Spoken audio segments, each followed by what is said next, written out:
They told her she was worthless. They told her she was nothing more than a placeholder, a trophy wife past her prime, who didn't deserve a single penny of the Sterling family empire. When Richard Sterling threw his wife out into the pouring rain, he thought he had won.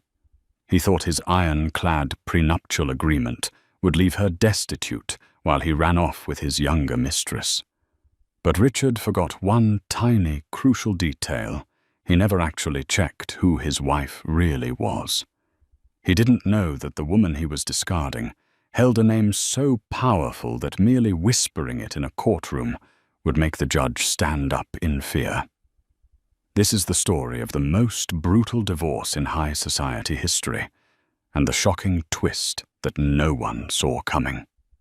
The mahogany doors of the Sterling estate didn't just close. They slammed with a finality that echoed in Charlotte's chest. It was raining. Of course it was raining.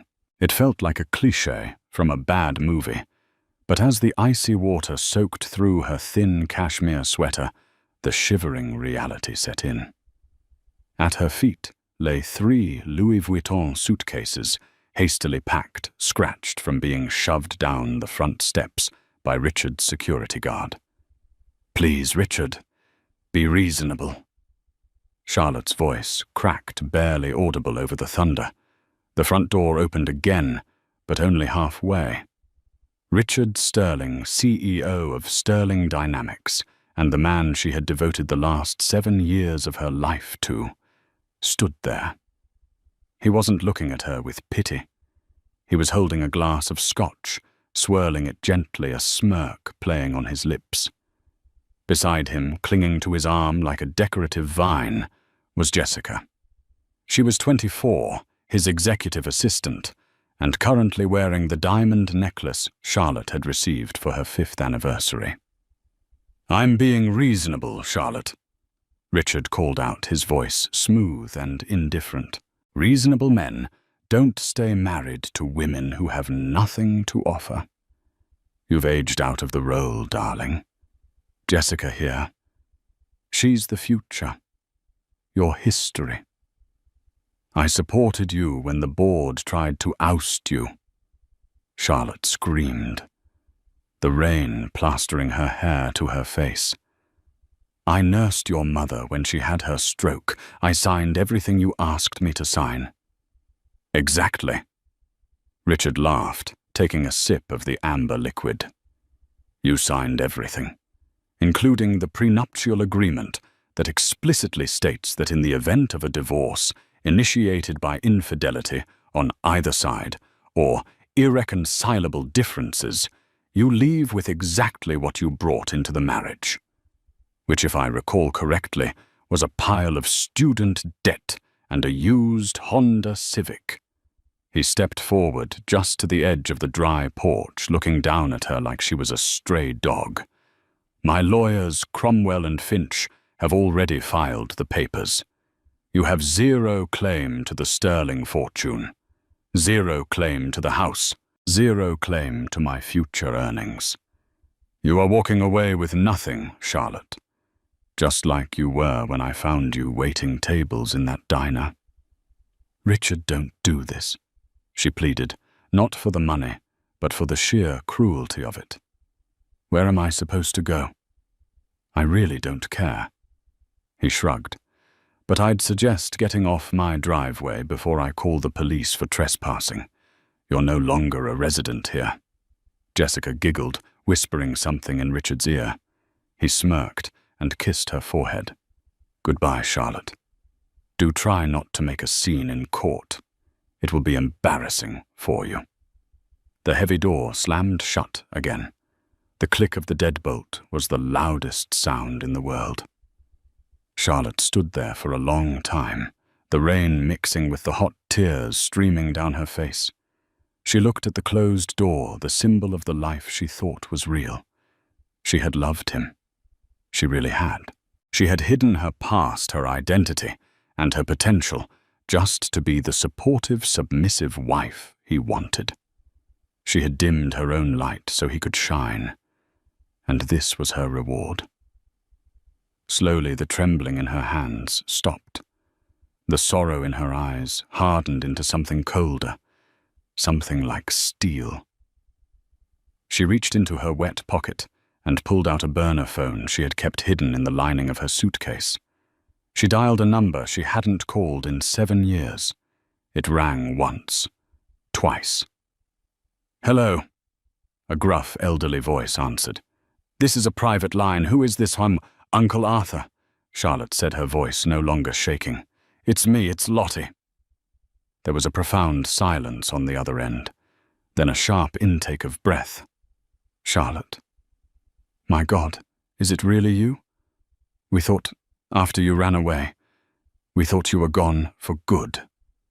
"I need a favor, Arthur," she said, looking up at the bedroom window where the lights had just turned off.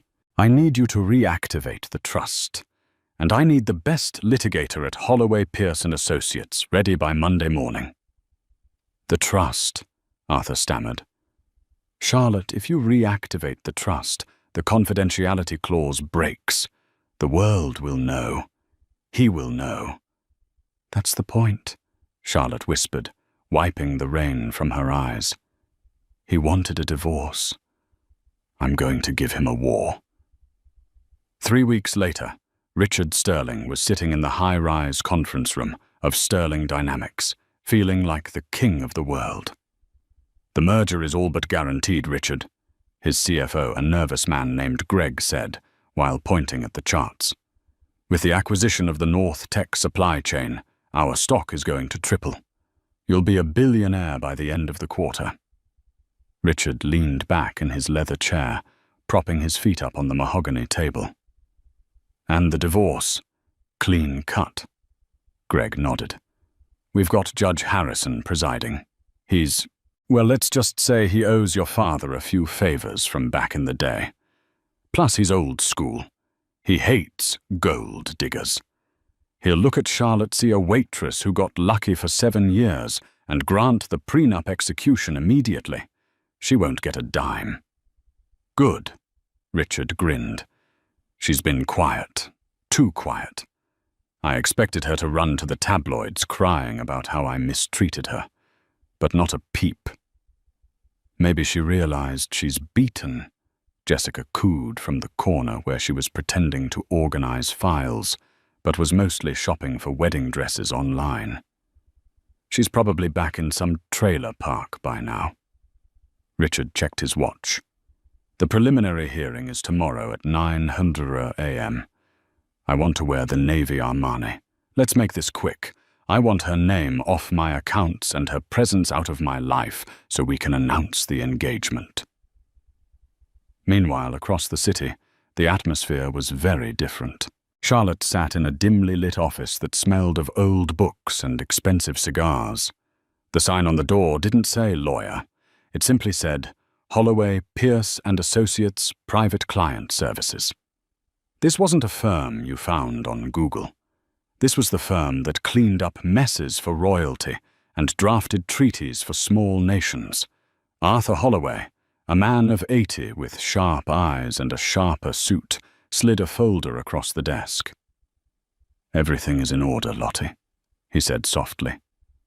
"But are you sure about this? Once we walk into that courtroom, there is no going back. The media will swarm. Your privacy, the life you tried to build away from the shadow of your family. It's over." Charlotte ran her hand over the leather file. "He threw me out in the rain, Arthur. He humiliated me. He thinks I'm a helpless waitress he rescued." "He doesn't know?" Arthur asked, raising an eyebrow. "He never asked." Charlotte said, a bitter smile touching her lips. "In 7 years, he never asked about my parents, really. He just accepted the story that they were dead. He never asked about my education. He just assumed I was uneducated because I was working at a diner when we met. He saw what he wanted to see, a pretty face with no background. And he's about to find out that pretty face owns the bank that holds his mortgage." Arthur chuckled dryly. "Not just the mortgage, Arthur," Charlotte corrected him, her eyes flashing. I looked into the Sterling Dynamics financials last night. The merger he's planning, the one with North Tech. Yes, North Tech is a subsidiary of Kensington Global. Arthur's eyes widened. Your father's holding company. My holding company, she corrected him. Since Dad passed, I am the majority shareholder. I just let the board run it while I played house with Richard. But if Richard thinks he's buying North Tech to save his company, he's asking his soon-to-be ex-wife for permission to buy her own company. Arthur finished, a look of pure delight spreading across his face. Exactly. Charlotte stood up, smoothing down the skirt of the simple, inexpensive grey suit she had bought at a thrift store. She needed to look the part of the struggling victim one last time. Tomorrow, I'm not going in as Charlotte Kensington. I'm going in as Charlotte Sterling, the discarded wife. I want him to say it on the record. I want him to tell the judge I'm worth nothing. And then? Arthur asked. And then? Charlotte said, we burn him to the ground. The next morning, the courthouse was buzzing. Richard had tipped off the press, wanting to spin the narrative early. Flashbulbs popped as he stepped out of his black limousine, Jessica on his arm, looking every bit the power couple. He waved confidently, projecting the image of a man unbothered by a nuisance lawsuit. Charlotte arrived 10 minutes later in a taxi. She walked up the steps alone, clutching a battered purse. The reporters barely noticed her. She looked tired, pale, and defeated. Inside the courtroom, the air was stale. Judge Harrison sat high on the bench, looking bored. He was a man known for quick rulings and a dislike for emotional outbursts. Sterling versus Sterling, the bailiff announced. Richard sat at the plaintiff's table, flanked by 3 high-priced lawyers from Cromwell and Finch. They had stacks of binders' charts and the prenuptial agreement blown up on a poster board. Charlotte sat at the defendant's table alone. The seat beside her was empty. Mrs. Sterling. Judge Harrison peered over his glasses. You are unrepresented. Charlotte stood up. Her voice small. My attorney is running a few minutes late, Your Honor. Traffic. Richard snorted loudly enough for the back row to hear. She probably couldn't afford a lawyer. Your Honor, if she needs a public defender, we can wait. I don't need a public defender, Charlotte said, her voice strengthening slightly. We are on a tight schedule, Judge Harrison snapped. If your counsel isn't here in 2 minutes, we proceed without them. Mr. Cromwell, please state your opening. Richard's lead lawyer, a shark named Marcus Cromwell. No relation to the band name, just a coincidence of the trade, stood up, buttoning his jacket. Your Honor, this is a simple case. We have a prenuptial agreement signed 7 years ago. It states clearly that in the event of separation, assets remain separate. Mr. Sterling's assets are valued at $40 million. Mrs. Sterling's assets are negligible. We ask for immediate dissolution of the marriage and enforcement of the prenup. It seems straightforward. The judge nodded, looking at Charlotte with disdain. Mrs. Sterling, do you contest the validity of the prenup? I do, Your Honor, Charlotte said. On what grounds? Richard interjected, laughing. Did you not read it? It was written in English, not quantum physics. On the grounds of fraudulent misrepresentation of assets. A deep voice boomed from the back of the courtroom. The heavy double doors swung open. The room went silent. Walking down the center aisle wasn't just a lawyer. It was Arthur Holloway. And he wasn't alone. Behind him walked 3 other attorneys, all wearing the distinctive grey ties of Holloway, Pierce and Associates. The silence in the room changed frequency. It went from bored to confused, and then for the older lawyers in the room, to terrified. Holloway, Pierce and Associates didn't do divorce court. They didn't do traffic tickets. They handled mergers for nations. They represented the Crown. Richard frowned, leaning over to his lawyer. "Who is that old guy?" Cromwell's face had gone paper white. That's Arthur Holloway, the Iron Lion of the Bar Association. He hasn't been in a courtroom in 10 years. Arthur stopped at the defense table and placed a gentle hand on Charlotte's shoulder. He looked up at the judge. "Your Honor," Arthur said, his voice filling the room without a microphone. "I apologize for the delay. I was busy filing a countersuit in the Federal District Court." "A countersuit?" Judge Harrison stammered. He knew Arthur Holloway. Everyone knew Arthur Holloway. "Mr. Holloway, this is a simple family law matter. What could possibly require federal intervention?" "It is not a simple family law matter, Your Honor." Arthur smiled a smile that didn't reach his eyes. "Because the plaintiff, Mr. Sterling, is attempting to enforce a financial agreement against my client, while simultaneously attempting to acquire a company that my client owns." Richard stood up, his face red. "That's a lie. She owns nothing. She was a waitress." Arthur turned slowly to face Richard. The look of contempt on his face was withering. "Mr. Sterling," Arthur said calmly, "you are under the impression you married Charlotte Holloway, the waitress, and you did. But you never asked why she was working there. You never asked about her mother's maiden name." Arthur turned back to the judge. "Your Honor, may I introduce my client properly? This is not just Charlotte Sterling. This is Charlotte Kensington, only daughter of the late Duke of Kensington, and the sole heir to the Kensington Global Banking estate." The sound of a pin dropping would have sounded like a gunshot. Richard froze. The blood drained from his face so fast, he looked like he might faint. Kensington. The Kensingtons owned the building Sterling Dynamics rented. They owned the insurance company that insured his car. They were old money that made his $40 million look like pocket change. "That's impossible," Richard whispered. Charlotte finally turned to look at him. The shy, beaten-down wife was gone. In her place sat a woman with the posture of a queen and the eyes of an executioner.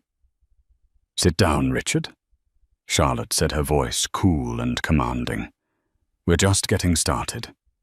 The silence in courtroom 4B was heavy, the kind of silence that precedes a natural disaster. Richard Sterling stood frozen, his mouth slightly open, looking from the stoic face of Arthur Holloway to the icy, composed visage of the woman he had married 7 years ago. "Kensington." Richard finally choked out the name, tasting like ash in his mouth.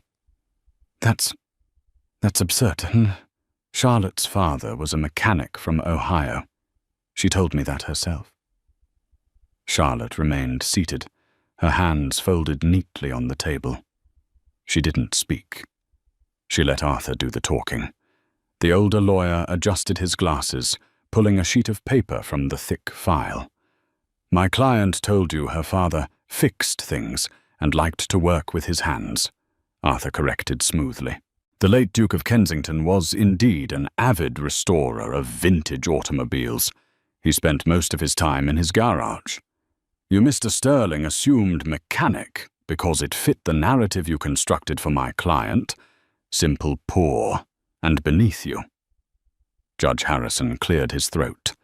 The arrogance had vanished from his demeanor, replaced by a sheen of nervous sweat. He was up for re-election next year, and the Kensington family was a major donor to the Judicial Oversight Committee. He couldn't be seen bullying the Kensington heiress.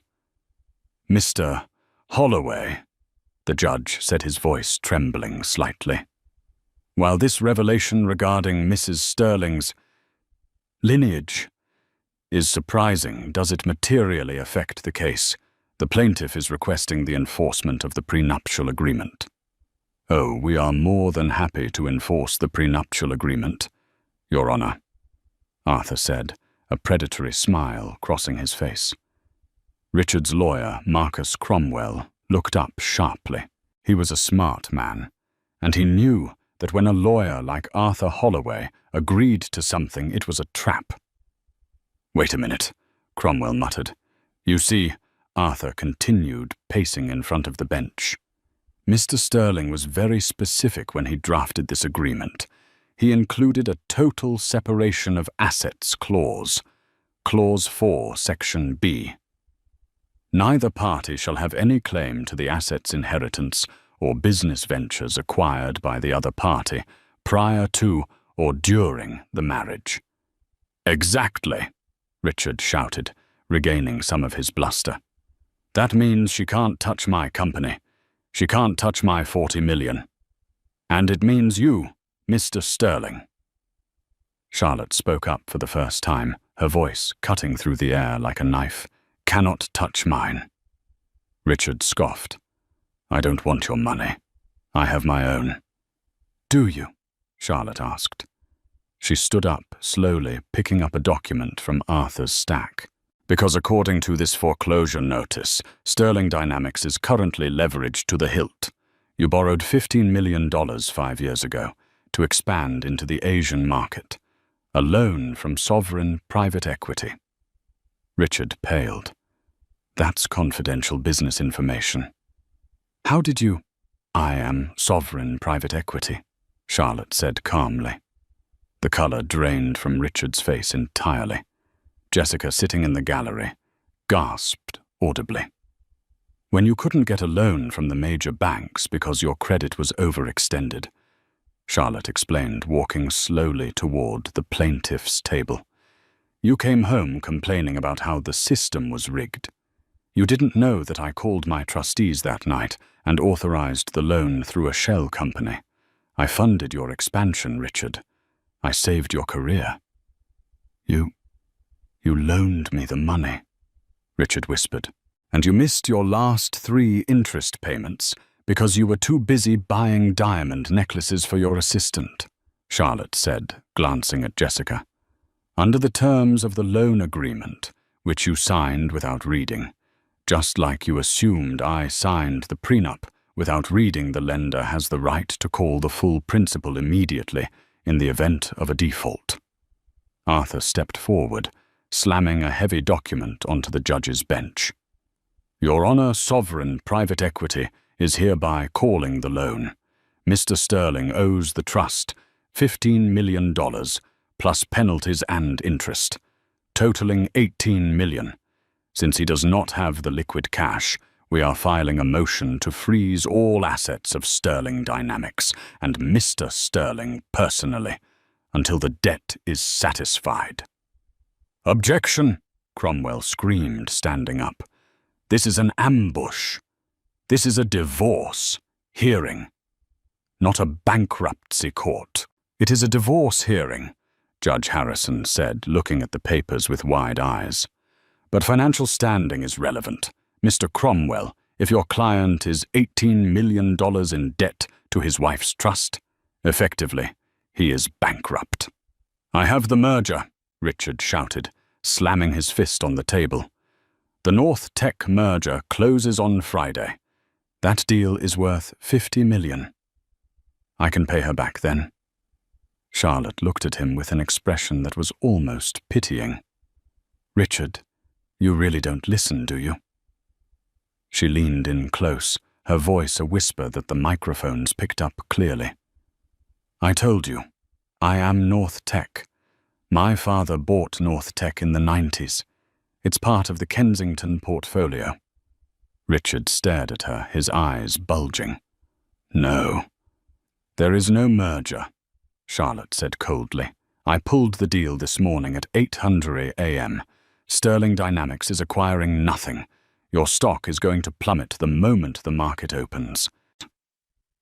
Richard slumped back into his chair, looking like a man who had been punched in the gut.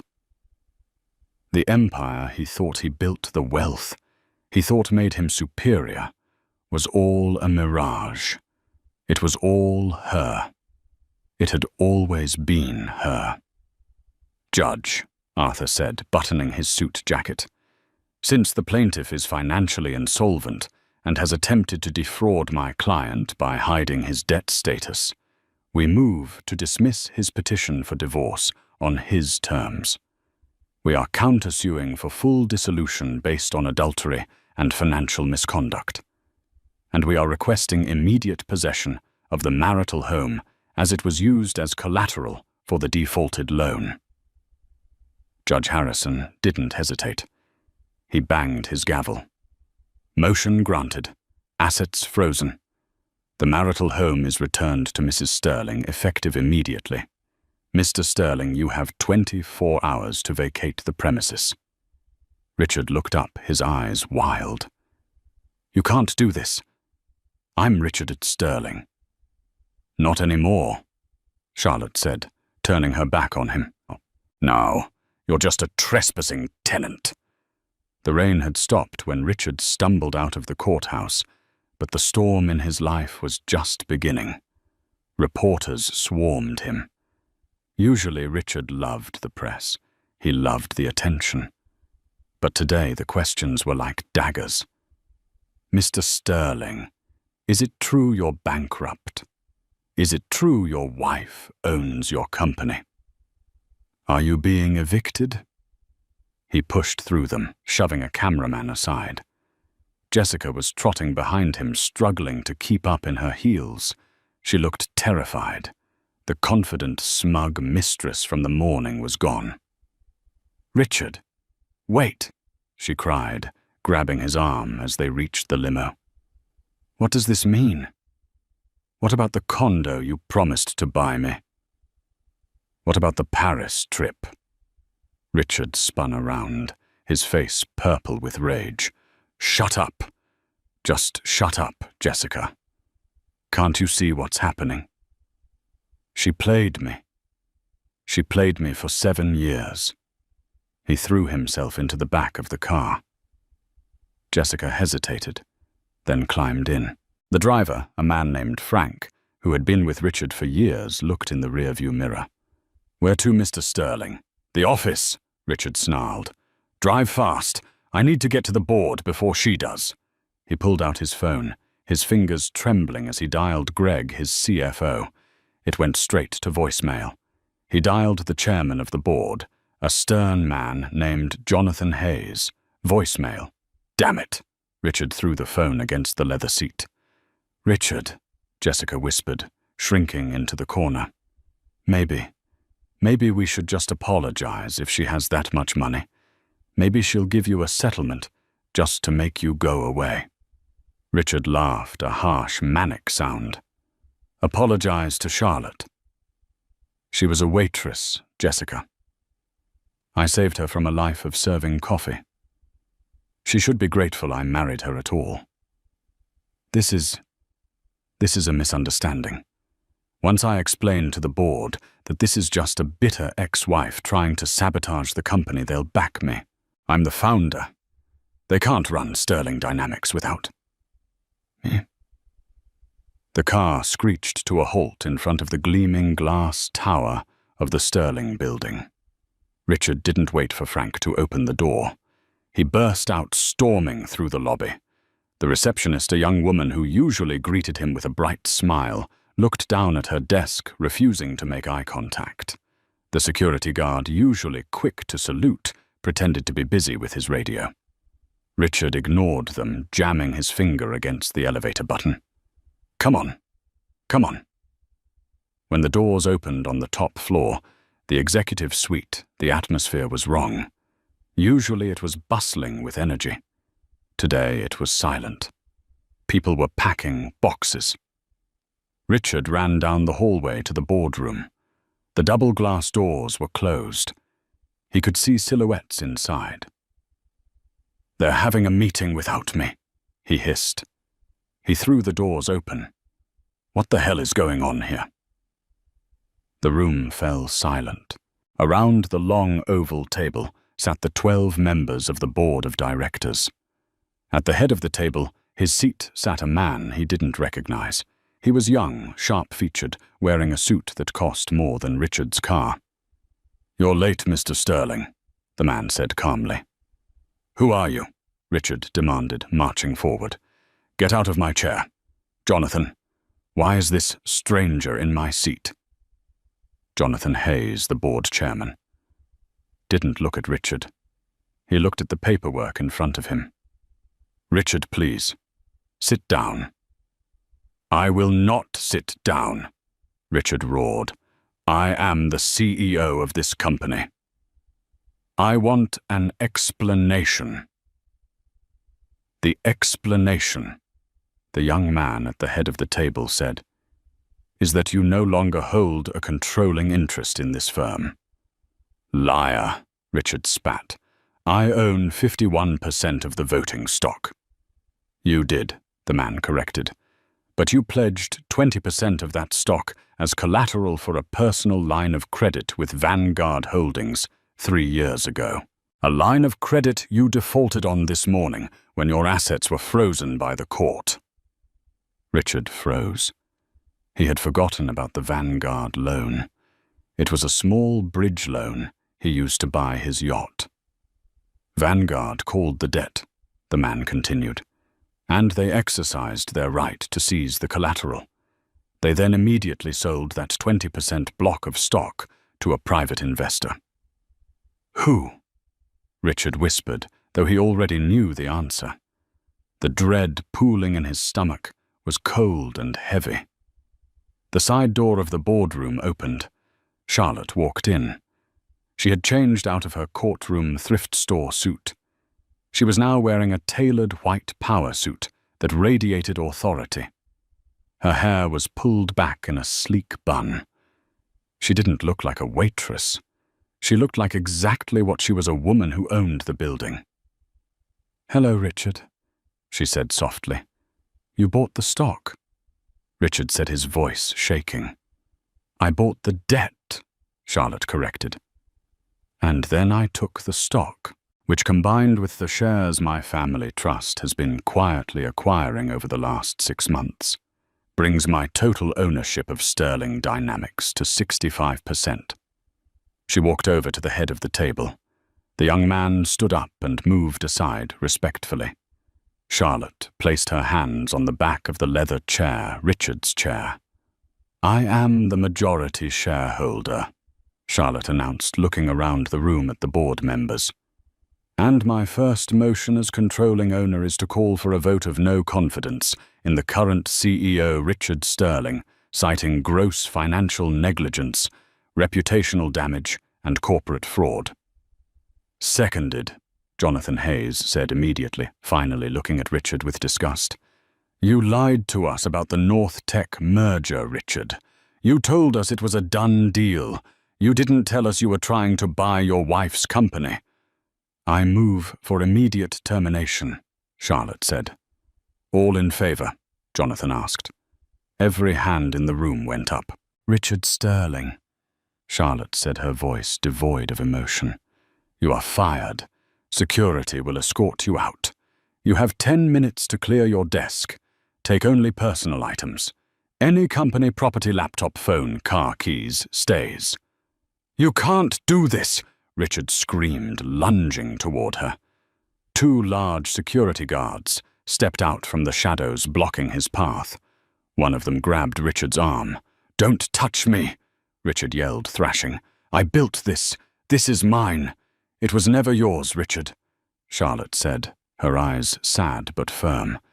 "You built it on my money, my support, and my patience, and you threw it all away because you thought you could do better." She looked past him to the doorway, where Jessica was standing, watching in horror. "And you," Charlotte said to the mistress. "Jessica, isn't it?" Jessica nodded, trembling. "You're the executive assistant, correct?" Yes, Mrs. Sterling," Jessica stammered.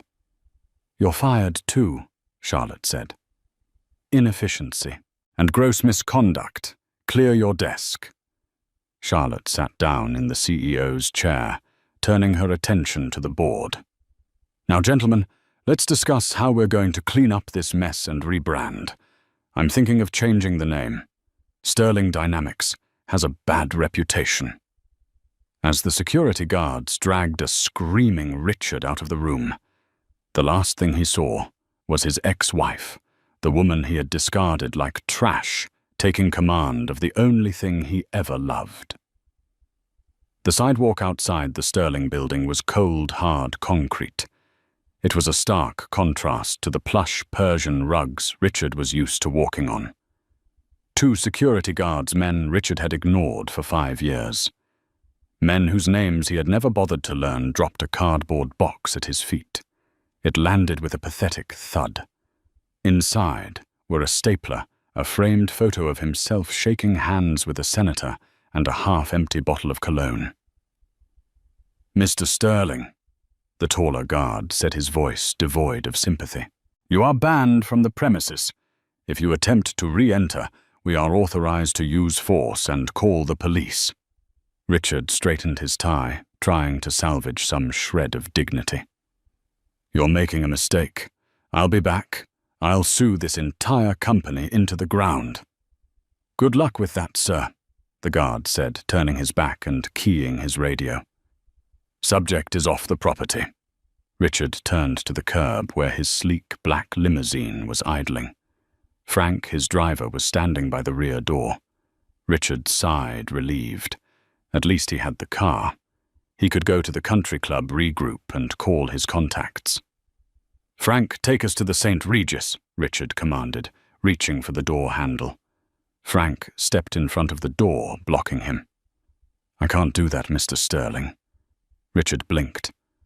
"Excuse me, Frank. I pay your salary. Open the door." "Actually, sir," Frank said, his face impassive, "the company pays my salary, and the new CEO, Ms. Kensington, just sent a memo. All company vehicles are for authorized personnel only. You're not on the list." "I bought this car," Richard screamed, his voice cracking. "Company leased it, sir," Frank corrected. He looked past Richard. "Ms. Jessica, the CEO has authorized a one-time courtesy ride for you to your apartment to collect your things, but only you." Richard spun around to look at Jessica. She was standing a few feet away, clutching her designer handbag, her eyes darting between Richard and the warm, dry car. "Jessica," Richard said, forcing a smile. "Don't listen to him. We'll get a taxi. We'll go to the penthouse. I'll fix this." Jessica looked at Richard. She looked at his messy hair, his red face, the cardboard box of junk at his feet. Then she looked at the limousine. "Richard," she said, her voice high and tight, "you're $18 million in debt. You don't have a penthouse. You don't have a job." "I have potential. I have connections," Richard pleaded, stepping toward her. "Baby, we're a team. You and me against the world. Remember." Jessica took a step back, a look of genuine disgust crossing her face. "I didn't sign up for against the world, Richard. I signed up for the yacht. I signed up for the Hamptons. If you're broke, you're just a 45-year-old man with a bad temper and a foreclosure notice."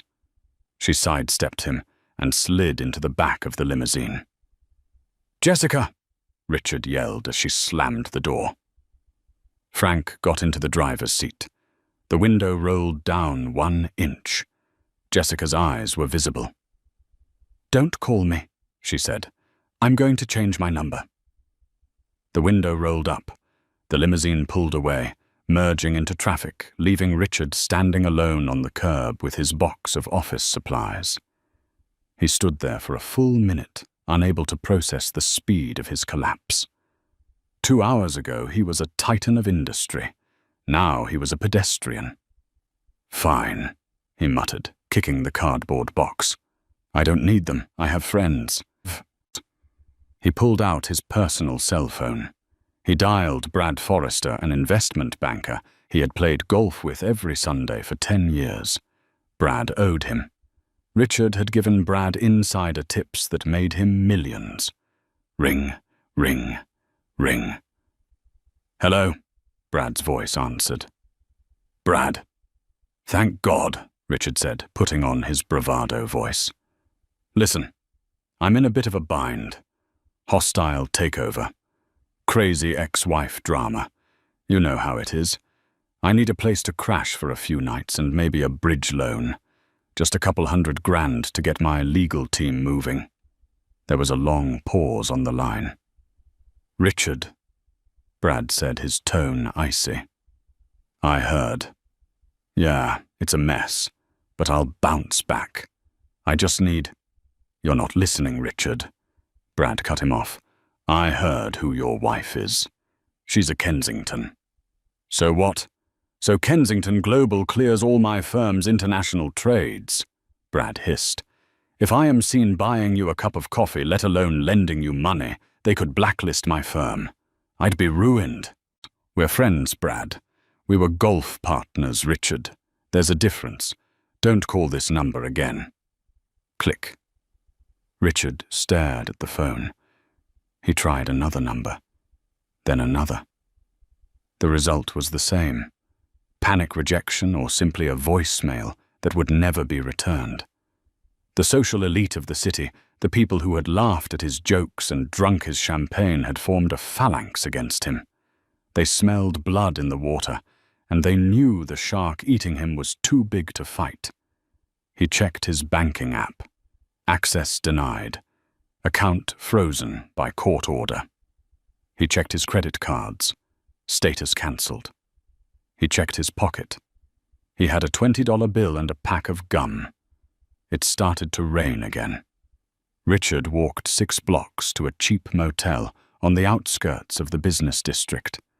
The neon sign buzzed ominously. The Starlight Inn. Hourly rates available. He slapped the $20 bill on the counter. The clerk, a man with a grease-stained shirt, didn't even look up from his TV. Room 104. Keys sticky. Don't steal the towels. Richard walked into the room. It smelled of stale smoke and mildew.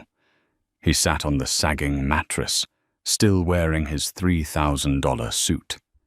He put his head in his hands. Rage began to boil in his stomach. It wasn't fair. She had lied to him. She had trapped him. She thinks she's won, Richard whispered to the peeling wallpaper. She thinks she can just erase me. I know things. I know where she keeps her secrets. He remembered something. 7 years ago, when they first moved into the Sterling estate, Charlotte had insisted on keeping one room locked. Her private study, she called it. She said it was where she painted. Richard, uninterested in her hobbies, had never bothered to go in. He respected it only because he didn't care. But now he wondered. Why would a waitress need a private study?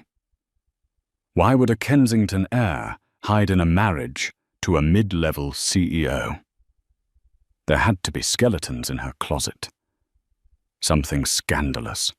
Something that made her run away from her family in the first place. If he could find it, he could blackmail her. He could get his money back. Richard stood up, a dark plan forming in his mind. He still had the emergency key to the back garden gate on his keychain, the one the security guards had missed because it looked like a bottle opener. He wasn't going to court. He was going back to the house. It was 2:10 a.m. when Richard parked his rental car, a beat-up sedan he had paid for by pawning his Rolex watch, at a 24-hour shop a mile down the road from the Sterling estate. He walked through the woods, the mud ruining his Italian leather shoes. The estate loomed in the distance, dark and silent. He knew the patrol schedules. He knew where the cameras were. He had installed them, after all. He reached the back garden gate. His hand trembled as he inserted the bottle opener key. It turned. Click. Still works. He grinned, slipping inside the grounds. He crept through the shadows of the manicured hedges. The house was dark. Charlotte was probably asleep in the master bedroom. His bedroom. The thought made his blood boil, but he pushed it down. He needed leverage, not a confrontation. Not yet. He bypassed the alarm system by cutting the external wire to the box near the garage, a flaw in the system he had meant to fix for years, but never got around to. He shimmied open the kitchen window.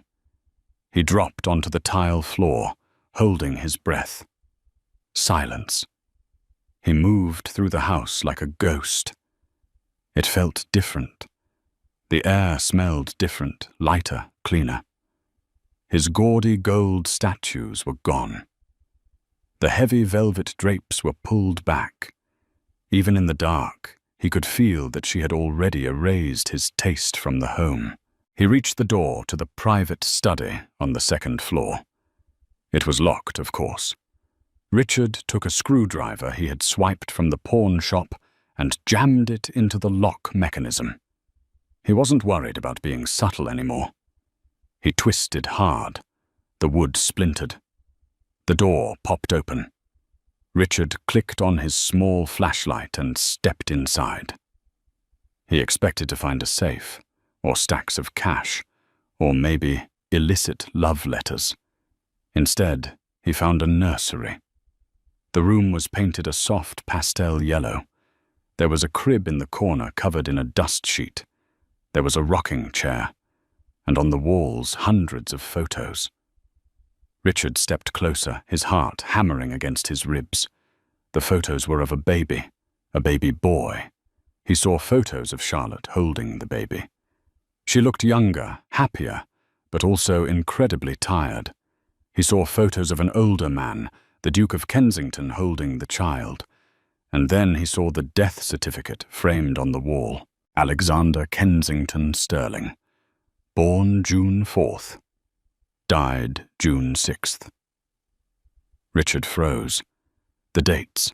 That was 8 years ago. 1 year before he met her. He looked at the desk in the center of the room. There was a leather journal lying open. He walked over and shone his light on the pages. The handwriting was Charlotte's. Entry, August 14th. I can't stay in the castle anymore. Everywhere I look, I see Alexander. Father tries to comfort me, but his grief is too loud. I need to go somewhere where I am nobody. Somewhere where I am not the Duchess who lost the heir. I need to be invisible. I'm going to America. I'm going to change my name. I just want to be normal. I want to find someone who loves me, for me, not for the tragedy I carry. Entry. November 2nd. I met a man named Richard today. He's ambitious, a bit loud, but he doesn't know who I am. He doesn't look at me with pity. He just sees a waitress. It's refreshing. Maybe I can build a new life with him. Maybe he can help me forget the pain. Richard dropped the journal. His hands were shaking violently. She hadn't been hiding a crime. She had been hiding her grief. She had married him because he was her escape from a tragedy. She had wanted a simple life. And he had treated her like an accessory. He had mocked her for being simple when that was the very thing she was desperately trying to be to survive her loss. Find what you were looking for, Richard. The voice came from the darkness behind him. Richard spun around, dropping the flashlight. The overhead lights flickered on, blinding him for a second. Charlotte stood in the doorway. She was wearing a silk robe, her arms crossed. She didn't look angry. She looked exhausted. Behind her stood Arthur Holloway and 2 large men who were definitely not regular security guards. They wore tactical vests. "You," Richard stammered, backing up against the crib. "You had a son."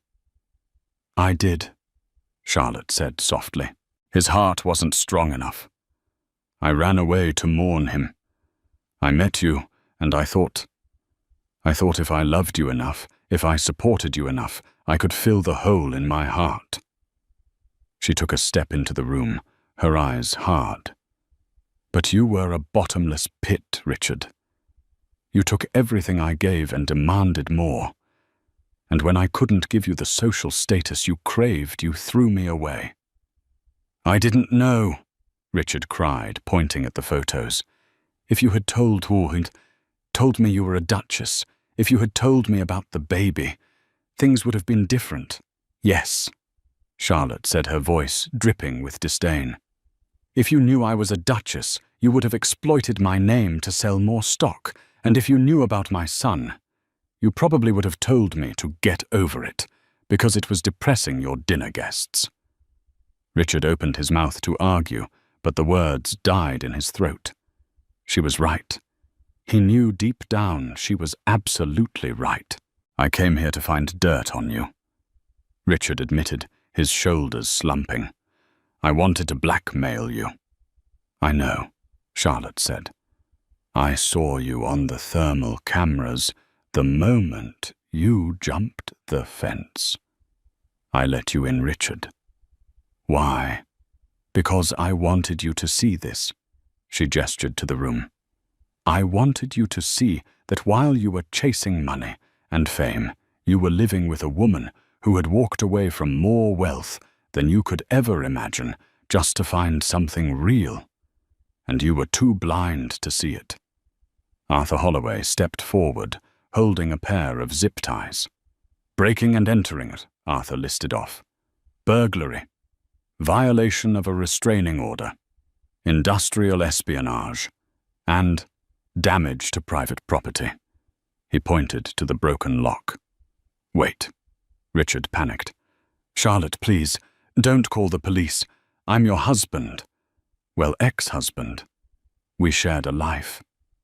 "You shared a life with a reflection of yourself, Richard," Charlotte said, turning to walk away. "You never knew me, and now you never will." She nodded to the guards. "Take him. The police are waiting at the main gate." "Charlotte!" Richard screamed as the guards grabbed him, forcing his arms behind his back. "Charlotte, I'm sorry. I can change. I can be better." She stopped at the top of the stairs and looked back. "It's too late for change, Richard," she said. "The prenup you loved so much, it cuts both ways. You leave with what you brought, and you brought nothing but greed." She walked down the hall, leaving him to be dragged out of the nursery, past the photos of the life he was too shallow to understand, and into the waiting handcuffs of the law. 6 months later, the courtroom was packed again. But this time, Richard Sterling didn't walk in through the front doors, flanked by high-priced lawyers and a younger mistress. This time, he was led in through the side door, wearing an orange jumpsuit, his wrists shackled to his waist. The fall had been absolute. The media had dubbed it the Sterling crash. Not only had he lost his company and his home, but the investigation launched by the new board of directors under Charlotte's guidance had uncovered years of embezzlement, tax fraud, and insider trading. Richard hadn't just been a bad husband. He had been a criminal using the company accounts as his personal piggy bank to fund a lifestyle he couldn't actually afford. He looked 10 years older. His hair was thinning, his face gaunt. When he sat down at the defendant's table, his public defender, an overworked young man who clearly didn't want to be there, barely acknowledged him. On the other side of the aisle sat Charlotte. She wore a simple navy dress. She looked serene, untouchable. Beside her, Arthur Holloway sat like a stone gargoyle guarding his queen. Judge Harrison, looking significantly more respectful than he had during the divorce hearing, shuffled his papers. "Mr. Sterling from Warsaw." The judge began, his voice echoing in the silent room. "You are here for sentencing regarding the charges of grand larceny, corporate fraud, and breaking and entering. You have pleaded guilty to all counts." "I had no choice," Richard muttered, his voice raspy. "They cornered me." You cornered yourself, the judge snapped. You have destroyed a legacy, defrauded investors of millions, and attempted to intimidate a witness. The judge turned his attention to Charlotte. Excuse me, Ms. Kensington. Before I pass sentence, do you have a victim impact statement? The courtroom held its breath. This was the moment everyone had been waiting for, the moment the waitress finally spoke to the tycoon. Charlotte stood up. She didn't walk to the podium. She stood right where she was, her gaze fixed on the man she had wasted 7 years on. I don't have a long statement, Your Honor. Charlotte said, her voice clear and melodic. For 7 years, this man told me who I was. He told me I was lucky. He told me I was small. He told me I was nothing without him. She paused, letting the words hang in the air. Richard couldn't even meet her eyes. He stared at the table, a tear tracing a path through the grime on his cheek. But the truth is, Charlotte continued, he was the one who was small. He was so terrified of being ordinary that he couldn't recognize something extraordinary, even when it was sleeping in the bed next to him. He wanted a trophy, Your Honor. He didn't want a partner. And when you treat people like objects, you shouldn't be surprised when they turn out to be heavier than you can lift. She looked at the judge. I don't ask for vengeance. Vengeance is for people who are still hurt. I am not hurt anymore. I am just finished. I ask for the maximum sentence not because I hate him, but because society needs to be protected from men who think the world owes them everything. She sat down. The silence that followed was heavy. It wasn't the silence of fear. It was the silence of finality. Richard Sterling, Judge Harrison said, banging his gavel once. For the crimes committed, I sentence you to 15 years in a federal correctional facility with no possibility of parole for the first 10. Furthermore, you are ordered to pay restitution in the amount of $18 million. Since you have no assets, your future wages, should you ever earn any, will be garnished by 80% until the debt is paid. Richard slumped forward, putting his head on the table. A sob escaped his throat. 15 years. He would be 60 years old when he got out. He would be an old man with nothing. Court is adjourned, the judge announced. The bailiff moved in, grabbing Richard by the arm. Let's go, Sterling. As they dragged him up, Richard looked back one last time. Charlotte, he cried out, desperation in his eyes. Charlotte, please, just tell me one thing. Did you ever love me? Was any of it real? Charlotte stopped packing her bag. She turned slowly. She looked at the pathetic figure in orange, the man who had thrown her out into the rain, without a second thought. I loved the man I thought you were, Richard, she said softly. But that man never existed. He was just a costume you wore to trick the world, and I don't love costumes. She turned her back on him and walked toward the heavy oak doors. Arthur opened them for her. Outside, the sun was shining. It was a bright, blinding white light. The paparazzi were there, but they kept a respectful distance. They didn't shout questions at her anymore. They knew who she was now. She wasn't the discarded wife. She was Charlotte Kensington, the Duchess of Wall Street. She walked down the steps, took a deep breath of the fresh air, and smiled. For the first time in 7 years, she was free. Richard Sterling served 12 years of his 15-year sentence. When he was released, the world had moved on. Sterling Dynamics no longer existed. It had been absorbed into the Kensington Empire and rebranded as Kensington North, a leading charitable tech firm that provided affordable housing solutions. Richard ended up working as a dishwasher in a small diner in New Jersey, ironically very similar to the one where he had met Charlotte. He lives in a small studio apartment, and every month, 80% of his minimum wage paycheck disappears to pay off a debt he will never clear. He spends his breaks reading newspapers, telling the younger staff that he used to be a CEO, that he used to be married to a duchess. They just laugh and tell him to get back to scrubbing the pots. Charlotte never remarried. She devoted her life to the Alexander Kensington Foundation, named after her late son. The foundation became the largest supporter of pediatric heart research in the world, saving thousands of children every year. She lives quietly on her family estate, surrounded by friends who know her real name, and more importantly, her real heart. She proved that dignity isn't about the title you hold or the money in your bank account. It's about how you treat people when you think you have the power to destroy them. And in the end, her name didn't just freeze a courtroom. It froze a legacy of greed, shattering it forever. Wow. Talk about instant karma. Richard thought he was throwing out the trash, but he ended up throwing away his entire life.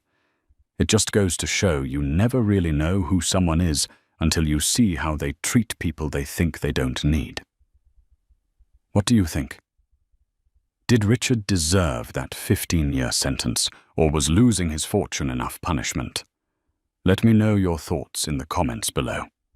If you enjoyed this story of justice served cold, please hit that like button. It really helps the channel.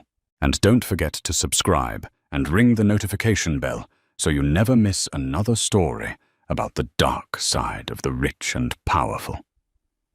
Thanks for watching, and I'll see you in the next video.